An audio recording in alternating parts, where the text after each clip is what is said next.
Hello friend, स्वागत है आपका हमारे चैनल मेंटर्स मंडल पे।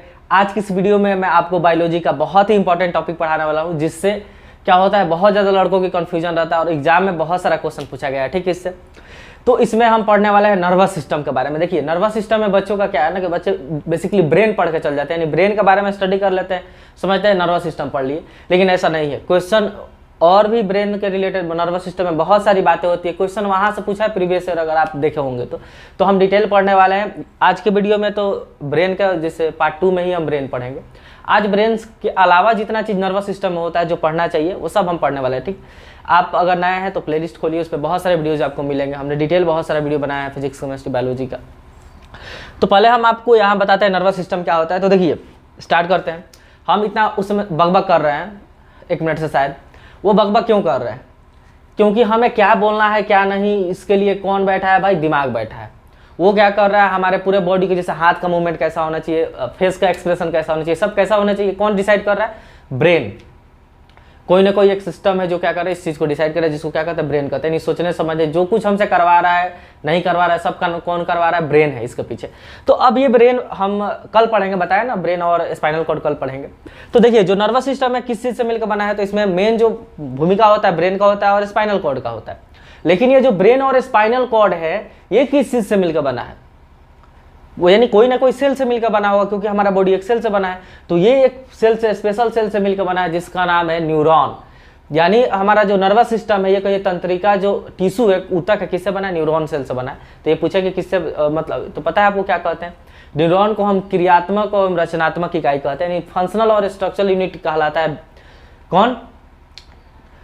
न्यूरॉन कहलाएगा, क्योंकि पूरा ब्रेन जो सब कुछ है सब इसी से मिलकर बना है। ठीक, अच्छा, एक बात आपको और पता होना चाहिए कि ये जितना भी कंट्रोल और कोऑर्डिनेशन है, हम बोल रहे हैं सब कर रहे हैं, ये जो कंट्रोल और कोऑर्डिनेशन है, यानी जो नियंत्रण कर रहा है या सब कुछ कर रहा है, ये दो चीज मिलकर करती है। एक आपका जो बैठा है इसमें, एक है नर्वस सिस्टम। नर्वस सिस्टम, तो नर्वस सिस्टम ये सब पढ़ेंगे, या माइंड पढ़ेंगे, जितना चीज है सब पढ़ेंगे। और एक इसमें आता है आपका endocrine gland. Endocrine gland, endocrine gland में समझते हैं अंतःस्रावी ग्रंथि जो है ना, जैसे हाइपोथैलेमस से आप सॉरी, हाँ, यहाँ आपका हाइपोथैलेमस हो गया, बहुत सारे जो इंडोक्राइन ग्लैंड्स है, हमारे पेनक्रियाज हो गया, वो सब भी क्या करते हैं? हमारे नियंत्रण करने, बहुत सारी ऐसी चीज़ें जिसको क्या करते हैं, वो कंट्रोल करते हैं हमारे बॉडी के अंदर। तो दो चीज़ से बेसिकली हमारा पूरा शरीर क्या होता है?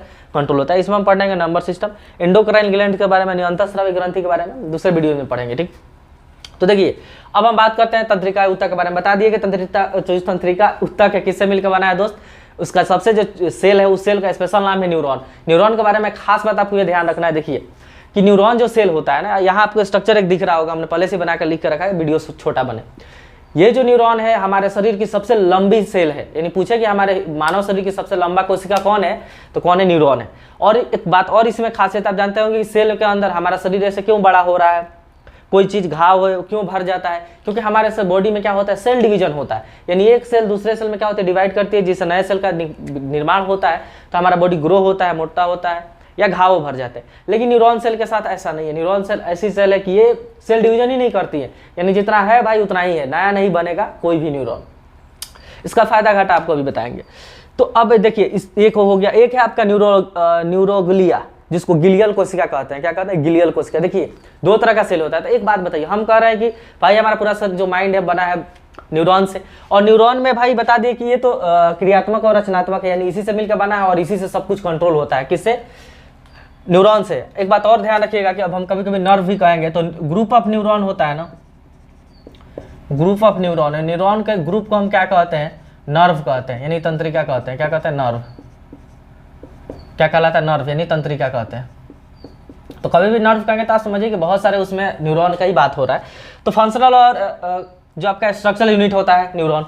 सेकंड, मानव शरीर की सबसे बड़ी कोशिका होती है, आपको हो सकता है चमक रहा होगा, सबसे बड़ी कोशिका होती है, सबसे लंबी सेल होती है, इसमें सेल डिवीजन नहीं होता है। तो एक बात बताइए, आप सुने होंगे कि ब्रेन ट्यूमर होता है, यानी हमारा ब्रेन कैंसर होता है। और कैंसर कैसे होता है? तो अनकंट्रोल्ड सेल डिवीजन को क्या कहते हैं? हम कैंसर कहते हैं। तो एक बात बताइए, एक तरह हम कह रहे हैं कि पूरा ब्रेन मिलकर बना है किससे? न्यूरॉन से, और ब्रेन में कैंसर भी होता है। तो ये कैसे संभव है? और ये जो न्यूरॉन है ये सेल डिवीजन नहीं करता है, तो कैसे कैंसर हो गया, क्योंकि कैंसर तो होता है कि बहुत ज़्यादा सेल डिवीजन होता भी ना। तो एक और सेल पाई जाती है जिसको हम न्यूरोग्लिया कहते हैं, जिसको गिलियल कोशिका कहते हैं।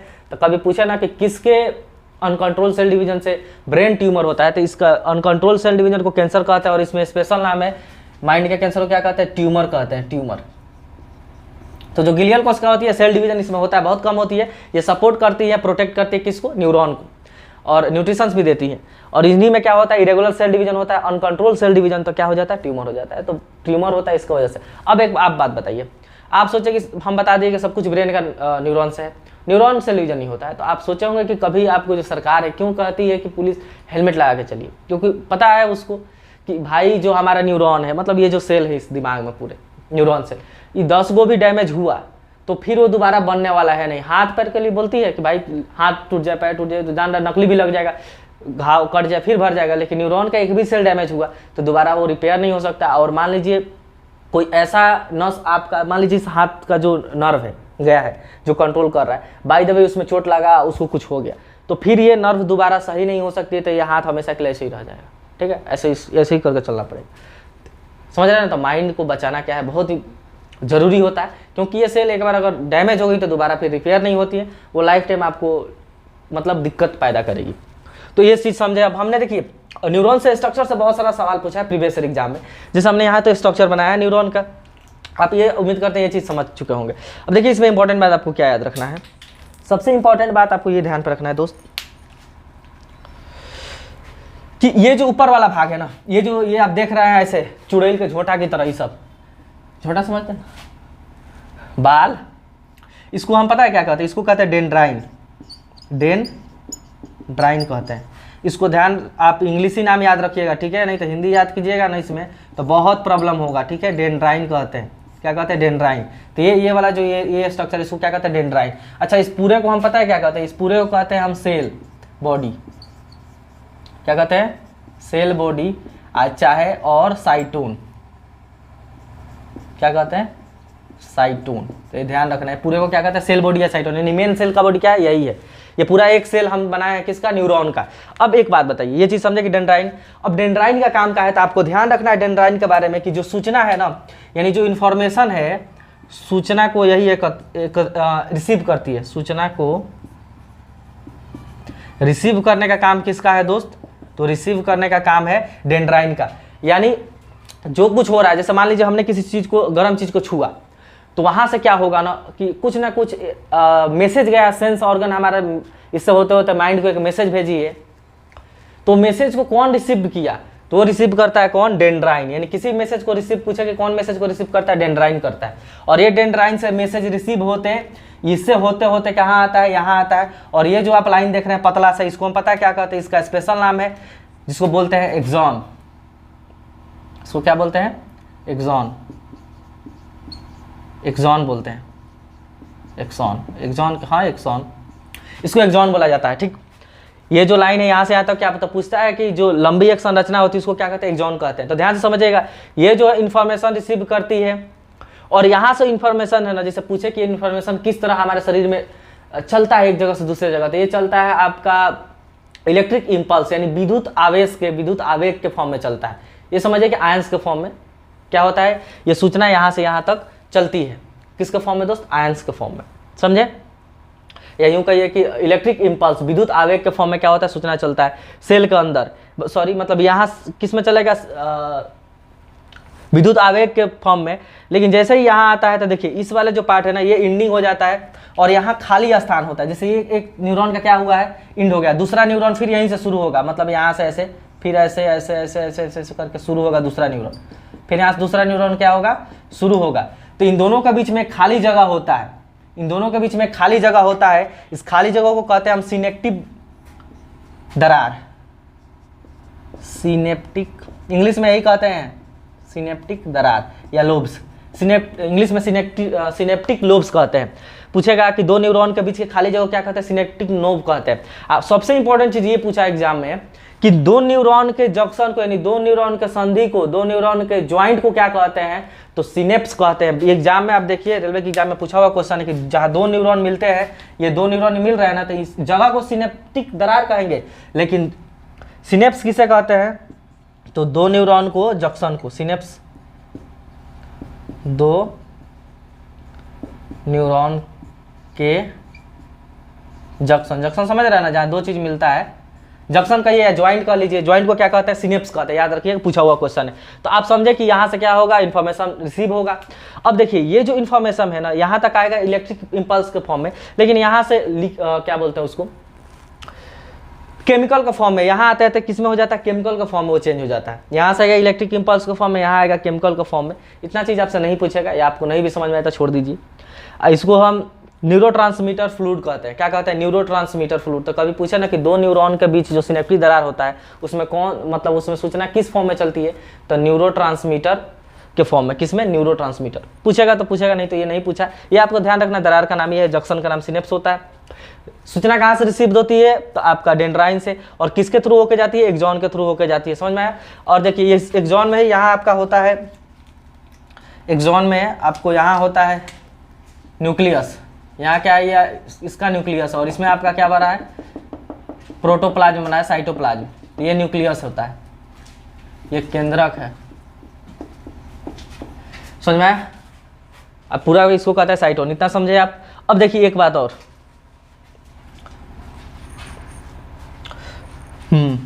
ये न्यूरॉन से मतलब इतनी जानकारी आपको पता होनी चाहिए। सेल डिवीजन नहीं होता, ये सारी चीज़ हो गया, किसका ये रिसीव करेगा, इससे होते आएगा। अब एक बात और देखिए कि ये हम बता दिए आपका ग्रुप ऑफ न्यूरॉन बता दिए। अब ये जो न्यूरॉन होती है ना, ये कहिए नर्व, क्योंकि नर्व का मतलब क्या हुआ, ग्रुप ऑफ न्यूरॉन। तो ये जो नर्व होती है तीन तरह के होती है। फर्स्ट हम आपका बताते हैं, यहाँ देखिए तीन तरह के होती है। फर्स्ट आपका होता है सेंसरी नर्व। तो सेंसरी नर्व में आपको देखिए क्या ध्यान रखना है कि ये जो है ना, मैसेज कहाँ से लेके जाती है, तो बाहर का मैसेज लेके जाएगी दिमाग तक। जैसे मान लीजिए किसी गर्म चीज़ को आप छू रहे हैं, तो ये क्या है, स्किन पे यहाँ सेंसरी नर्व से ये क्या करता है, सेंस करेगा कि गर्म है, कि वो चीज़ ठंडा है। तो फिर क्या करेगा, वहाँ से मैसेज लेके जाएगा दिमाग तक, दिमाग से फिर उधर से कोई और नर्व है जो मैसेज लेके आएगा कि हाथ वहाँ से हटाना है कि रखना है। जैसे देखिए, तो ये सेंसरी नर्व कहाँ से कहाँ मैसेज लेके जाती है, तो बॉडी से माइंड तक। बॉडी समझ रहे हैं ना, यानी सेंस ऑर्गन से कहाँ तक, ब्रेन तक मैसेज लेके जाती है। ठीक, तो ये मैसेज लेके जाएगी, फिर उधर से जो ब्रेन ऑर्डर करेगा कि आपको क्या करना है, तो वो उधर से मैसेज लेके आती है, उसको हम पता है क्या कहते हैं,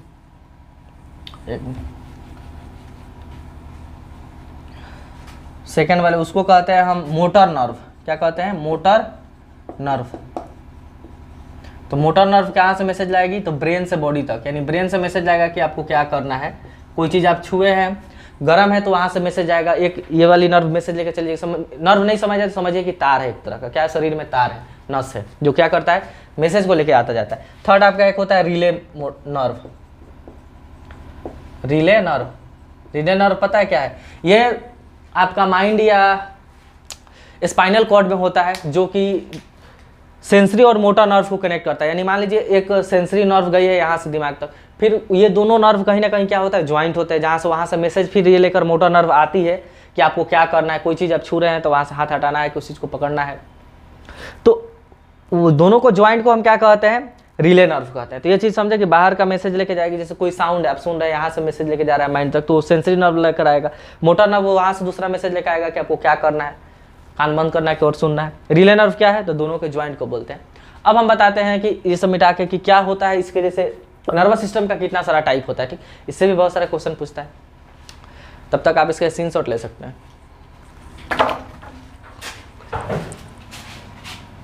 तो चलिए दोस्त, अब हम स्टार्ट करते हैं हमारा ह्यूमन नर्वस सिस्टम, यानी जो हमारा मानव नर्वस सिस्टम है, तंत्रिका तंत्र है, वो उसका कितना टाइप होता है और किस किस चीज़ से मिलकर बना है। तो देखिए इसका बेसिकली दो टाइप होता है। फर्स्ट आपका आएगा सेंट्रल नर्वस सिस्टम, जिसको सीएनएस कहते हैं, और दूसरा होता है आपका परिधीय तंत्रिका तंत्र, यानी पेरिफेरल नर्वस सिस्टम कहा जाता है। ठीक, तो देखिए सेंट्रल नर्वस सिस्टम का मतलब क्या हुआ, आप देखे होंगे कि सीपीयू का नाम सुने होंगे, सेंट्रल प्रोसेसिंग यूनिट होता है ना कंप्यूटर का, यानी कंप्यूटर का वो क्या है, मेन चीज़ है, माइंड कहा जाता है, यानी सब कुछ वहीं से हो रहा है। सेंट्रल चीज़ है, यानी बीच का चीज़ है, जहाँ से सब कुछ क्या हो रहा है, प्रोसेसिंग हो रहा है। जिस तरह सेंट्रल गवर्नमेंट होता है, मतलब पूरे बीच में जो सब कुछ को क्या करता है, कंट्रोल करके रखता है, उसी तरह हमारा है सेंट्रल नर्वस सिस्टम। तो जो कहा जाए ना कि हमारे नर्वस सिस्टम का मेन पार्ट क्या है, वो है सेंट्रल नर्वस सिस्टम। यानी केंद्रीय तंत्रिका तंत्र, केंद्रीय यानी सेंट्रल यानी बीच में होगा, सब किसी को कंट्रोल करके रखेगा। तो इसमें दो चीजें आती है, देखिए सेंट्रल नर्वस सिस्टम में आपको ध्यान रखना है दो, एक आपका आ जाएगा ब्रेन और एक आ जाएगा आपका spinal cord. Spinal cord, spinal cord को क्या कहते हैं हिंदी में? मेरु रज्जु। अरे भाई कैसे लिखेगा? मेरु रज्जु। और ब्रेन को तो पता ही है मस्तिष्क। तो देखिए ये दो चीज जो मेन हमारा मतलब नर्वस सिस्टम है ना, ये बेसिकली दो चीज से मिलकर बना, एक है आपका ब्रेन और एक है स्पाइनल कॉर्ड। ब्रेन तो इसमें होता है 1.5 किलो का लगभग, लेकिन स्पाइनल कॉर्ड क्या है, तो ये जो रीढ़ की हड्डी होती है ना यहाँ बैकबोन, तो बैकबोन यानी रीढ़ का हड्डी, और उस रीढ़ के हड्डी में जिसको मेरुदंड कहते हैं, उस रीढ़ के हड्डी में आया रहता है मेरु रज्जु।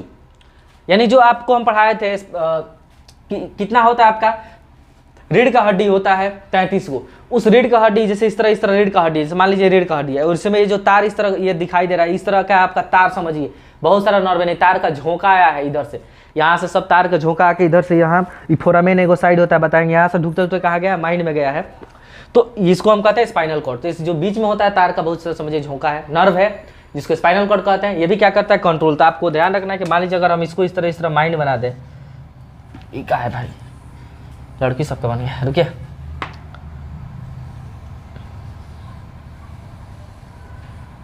तो ऐसे ऐसे कुछ स्पाइनल कॉर्ड, ये वाला आपका माइंड हो गया और ये वाला हिस्सा क्या है? स्पाइनल कॉर्ड है। ठीक, अब देखिए ये आप समझे कि बैकबोन में होता है आपका स्पाइनल कॉर्ड होता है, यानी मेरुदंड में कौन होता है? मेरु रज्जु होता है। ये दो क्या है? तो आपसे पूछे कि कौन नर्वस सेंट्रल नर्वस सिस्टम का पार्ट है, तो आपको ध्यान रखना है ये दोनों, ब्रेन और स्पाइनल कॉर्ड। अब एक होता है पेरिफेरल नर्वस सिस्टम यानी परिधीय, तो एक है बीच का चीज है, एक है साइड का चीज। जैसे हमारा अगर बात करें तो सेंट्रल नर्वस सिस्टम ये आ जाएगा, लेकिन परिधीय का मतलब होता है साइड। तो देखिए परिधीय यानी जो अगल बगल हो, तो जो अगल बगल होगा इसमें देखिए कितने कितने नर्व आती हैं। यहां से आपका जाएगा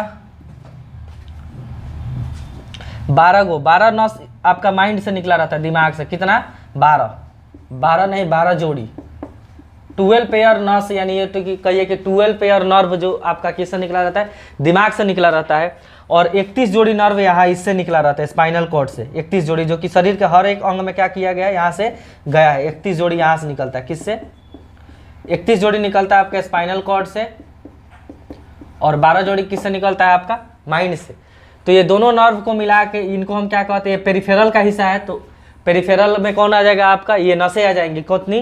तो 12 जोड़ी यहाँ का और 31 जोड़ी यहाँ का, यानी टोटल 43 जोड़ी जो नर्व होती है उसमें आपका आता है पेरिफेरल यानी परिधीय तंत्रिका तंत्र, जो कि मेन ब्रेन और माइंड से क्या होता है? बहुत सारे नर्व, जैसे हर एक बॉडी में क्या गया? नर्व गया है ना, तो वही सब नसें कहाँ से गई हैं? मेरु रज्जु से और मस्तिष्क से। उनको हम क्या कहते हैं? किसकी हिस्सा है वो? तो पेरिफेरल यानी परिधीय तंत्रिका तंत्र की। अब एक उसमें एक और टाइप होता है आपका ऑटोनोमिक नर्वस सिस्टम। तो ऑटोनोमिक नर्वस सिस्टम का मतलब देखिए क्या होता है? स्वायत्त तंत्रिका तंत्र। ऑटोनोमस का मतलब होता है जिस पे किसी का अधिकार नहीं हो, मतलब स्वतः खुद ही, यानी जो किसी से कंट्रोल ना हो सके। तो जो ऑटोनोमस नर्वस सिस्टम है ना, ये भी आपका पेरिफेरल नर्वस सिस्टम का ही पार्ट होता है। इस पे ना ही ब्रेन का कंट्रोल रहता है, ना ही आपका स्पाइनल कॉर्ड का कंट्रोल रहता है, क्योंकि ब्रेन जो सर हमारा जो भी एक्टिविटी है, जो कुछ हम कर रहे हैं कंट्रोल, ये मैक्सिमम कौन करता है? सबसे ज़्यादा ब्रेन और उसके बाद स्पाइनल कॉर्ड। लेकिन कुछ ऐसी घटनाएं होती हैं जिनको पता ही नहीं चलता है कोई ब्रेन कंट्रोल कर रहा है कि उसको स्पाइनल कॉर्ड कंट्रोल कर रहा है, क्योंकि ब्रेन कंट्रोल करेगा तो थोड़ा टाइम लग जाता है, स्पाइनल कॉर्ड जल्दी करता है। लेकिन जब कुछ ऐसी घटना है जो ऑटोमेटिक हो जाती है, मतलब उसको पता ही नहीं चलता है कौन कंट्रोल करता है, यानी कोई ना कोई तंत्रिका तंत्र है अवेलेबल जिसपे किसी का ना ही ब्रेन का ये कहिए कि अधिकार है, ना ही स्पाइनल कॉर्ड का, यानी किसी का उस पर इफेक्ट नहीं है, वो खुद ही होता है। तो ये देखिए होता कब, ये कब एक्टिव होगा? ऑटोनोमस आपका नर्वस सिस्टम, जिसको स्वायत्त तंत्रिका तंत्र कहते हैं। जब आपको डर या भय के समय, यानी जब आप डरे रहिएगा या बहुत ज़्यादा भयभीत रहिएगा, तब ये क्या होता है? तब ये ऑटोनोमिक आपका नर्वस सिस्टम क्या करता है? एक्टिव होता है। तो डर या भय के समय आपका कौन काम करता है? ऑटोनोमिक नर्वस सिस्टम काम करता है। अब देखिए आपको एक एग्जांपल से इस चीज़ को समझाता है। ठीक, मान लीजिए आप जा रहे हैं रात में मिलने किसी से, रात में किससे मिलने जाइएगा तो पता ही है आपको, तो जा रहे हैं किससे मिलने रात में, कुछ देर के लिए समझिए, और मान लीजिए जिनसे मिलने जा रहे हैं उनका घर तनी दूर है, मतलब बीच में थोड़ा सा जंगल वंगल का रास्ता है, अब भाई वैसा मिलन है तो रात में होगा, रात में अब जा रहा है, ठीक है। तो क्या होगा, मान लीजिए आप 11 बजे रात में जा रहे हैं मिलने, जैसे आप जंगल क्रॉस करते हैं तो ऐसे आपको थोड़ी सी हवाएं तेज चलने लगती है, पेड़ हिलने लगते हैं, आराम से इस चीज़ को फील कीजिएगा। सब कुछ शांत है, हवाएं चलने लगती है, पेड़ हिलने लगता है, तब तक कुछ अजीब साउंड सुनाई देता है आपको, तब तक समझ में आता है कि कुछ पायल की आवाज़ झनझन सुनाई दे रहा है। उस समय क्या होगा आपका, फील कीजिए इस चीज़ को, क्या होगा आपके साथ। तो जैसे ही ये सब, पहले तो हवाएं चलेगा तो रुकिएगा ऐसे, यानी हार्ट बीट क्या होने लगा, तेज। जैसे अब आपका पायल का आवाज़ सुनिएगा, मुंह सूखने लगेगा और सांस तेजी में चलने लगेगा, यही ना होगा। शरीर एकदम पता ही नहीं चलेगा क्या कर रहे हैं, एकदम कांप रहे हैं डर से। ये सारी चीज होगा ना, तो डर या भय के समय समझिए कौन एक्टिव हो गया, ऑटोनोमस आपका स्वायत्त तंत्रिका तंत्र एक्टिव है, क्योंकि आपका माइंड और जो स्पाइनल कॉर्ड समझ ही नहीं पा रहा है कि क्या हो रहा है, वहाँ सामने हो क्या रहा है, अजीब कुछ घटना हो रहा है जिसको आप समझ नहीं पा रहे हैं।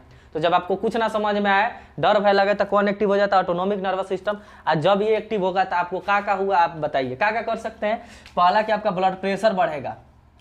देखिए एक बात इसमें भी आपको बता दें, इसमें 2 तरह का होता है। देखिए जो ऑटोनोमिक नर्वस सिस्टम है ये 2 तरह का होता है। एक मिनट अभी ये थोड़ा सा मोट, एक आपका होता है, देखिए एक होता है पैरा, एक मिनट भाई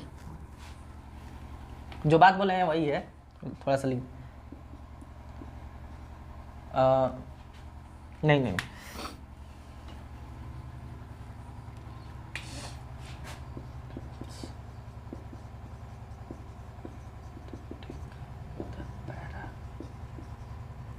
पैरा सिंपैथेटिक, इसको अनुकंपी बोलते हैं और इसको बोलते हैं पारानुकंपी। देखिए जो आपका ऑटोनोमिक नर्वस सिस्टम में 2 तरह का होता है, एक है आपका सिंपैथेटिक, एक है पैरासिम्पैथेटिक। तो ये जो इसमें से डर के समय ये एक्टिव होता है, मतलब इसका भी 2 टाइप है। डर के समय ये एक्टिव होगा, कब, डर या भय के समय। कौन सा एक्टिव हो जाएगा आपका, पैरासिम्पैथिक एक्टिव होगा, यानी अनुकंपी। तो अभी जितना आपको फील कराया था क्या होगा आपके साथ, पहले तो आपका हार्ट बीट तेज होगा, ब्लड प्रेशर बढ़ेगा। तो जो ब्लड प्रेशर है, बीपी क्या होगा, ये बढ़ जाएगा। हार्ट बीट क्या होगा, हार्ट बीट समझ रहा है ना, ये भी तेज होगा। दिल का धड़कन तेज होने लगेगा एकदम। आँख का होगा ऐसे, आँख एकदम खुल जाएगा कि पता ना क्या हो गया। तो पुपिल्स का भी साइज क्या होगा, बढ़ जाएगा। और क्या होगा, और सोचिए और क्या होता है। तो भाई लार जो है ना, सलाइवा, ये कम निकलेगा, यानी मुंह सूखने लगेगा। क्या होगा, मुंह सूखने लगेगा, मुंह भी क्या होगा, सूखने लगेगा। अब क्या होगा और बताइए, गर्मी का दिन है तो पसीना होने लगेगा, यानी एक और क्या होगा, तो पसीना आएगा। और क्या हो सकता है सोचिए, डर भय लगा, यानी बीपी बढ़ गया, हार्ट बीट हो गया। वैसा घटना आपके साथ हुआ है, आप वहाँ जंगल में एकदम हालत आपका खराब है, लार सूख रहा है, सॉरी लार सूख गया है, जिसको मुंह सूखना भी बोलते हैं, हार्ट बीट हो गया है, पसीना आ रहा है। और एक बात देखिए क्या होगा, जो श्वसन दर है ये भी बढ़ेगा। क्या, श्वसन दर भी बढ़ जाएगा, यानी सांस तेजी में कीजिएगा। और क्या होगा, थोड़ा सा कमजोर दिल के है तो पेशाब होगा, पैंट में पेशाब भी कर दीजिएगा। ये सब चीज होगा, इतना चीज होगा डर भय के समय। उस समय ये तभी होगा जब आपका माइंड कुछ नहीं सोच पा रहा है, आप क्या हो रहा है क्या नहीं, आपका हालत एकदम खराब है, एकदम डरे हैं, लग रहा है कि अब बेहोश होकर गिरेंगे। तब तक देख रहे हैं कि अरे तो जिससे मिलने जा रहे थे वही उधर से आ रही है। तब क्या होगा, तो फिर अरे तुम्हें, तब क्या होगा, तब एक्टिव होगा आपका पैरासिम्पैथेटिक, यानी पारानुकंपी स्वायत्त तंत्र। तब कहेगा अरे यार ये तो सब कुछ नॉर्मल हो रहा है। तो जितना चीज बड़ा है ना, सब चीज का उल्टा काम करता है। कौन, पैरासिम्पैथेटिक, यानी जब आप नॉर्मल हो रहे होंगे, जब डर भय खत्म हो जाएगा एकदम इस तरह, तब कौन काम करेगा, आपका ऑटोनोमिक। तो इसमें क्या होगा, सब उल्टा होगा। बीपी आपका नॉर्मल होगा, बीपी नॉर्मल हो जाएगा, पसीना सूख जाएगा, पसीना नहीं आएगा, आपका वही फिर लार बनने लगेगा। इसका कौन उपाय, नहीं होगा, फिर पैंट बदल कर आपको जाना पड़ेगा। श्वसन दर भी क्या हो जाएगा, नॉर्मल हो जाएगा। तो ये जो पूछता है कि ऑटोनोमिक नर्वस सिस्टम कब होता है, डर भय के समय होता है। ये सारी चीज पूछता है कि उसमें 2 तरह का होता है, पैरासिम्पैथेटिक, जिसको अनुकंपी, पूछता है कि निम्न में से कौन अनुकंपी क्रिया के समय होती है। ये सब बात आपको याद रखना है, ये सब बढ़ेगा। और पैरानुकंपी में क्या होगा, ये सब नॉर्मल हो जाएगा। और एक बात अलग है कि ये पैरासिम्पैथेटिक कराने में, अनुकंपी कराने में, अनुकंपी क्रिया ये कराने में पता है कौन जिम्मेदार है? एड्रेनलिन हार्मोन जिम्मेदार है। और भी है, लेकिन एड्रेनलिन भी क्या करता है, इसमें योगदान निभाता है, क्योंकि एड्रेनलिन को क्या कहते हैं, उड़ो लड़ो भागो हार्मोन कहते हैं, वो उसी समय क्या होता है, स्रावित होता है। तो जब भी डर भय का माहौल रहेगा तब ये क्या होगा, आपका ये एक्टिव हो जाएगा। अब हमारा जो मेन फोकस रहेगा कि स्पाइनल कॉर्ड और ब्रेन के बारे में पढ़ना। तो ये तो बता दिए कि इससे 12 जोड़ी नस निकलेगा, इससे 31 जोड़ी। पूछता है कि इससे कितनी जोड़ी नस निकलती है, 31 पेयर निकलता है, जो कि पूरा शरीर का हर एक शरीर इधर क्या है, हर एक जगह गया हुआ है। इससे निकल के 12 इधर झोंझा इधर आया है, फिर इससे भी निकल कर हर एक जगह गया। तो इन दोनों को हम पढ़ेंगे कल के वीडियो में। ठीक, उम्मीद करते हैं आपको बहुत कुछ सीखने को मिला होगा। वीडियो पसंद आए तो लाइक और शेयर कीजिएगा, नया है तो चैनल को सब्सक्राइब जरूर कीजिएगा दोस्तों।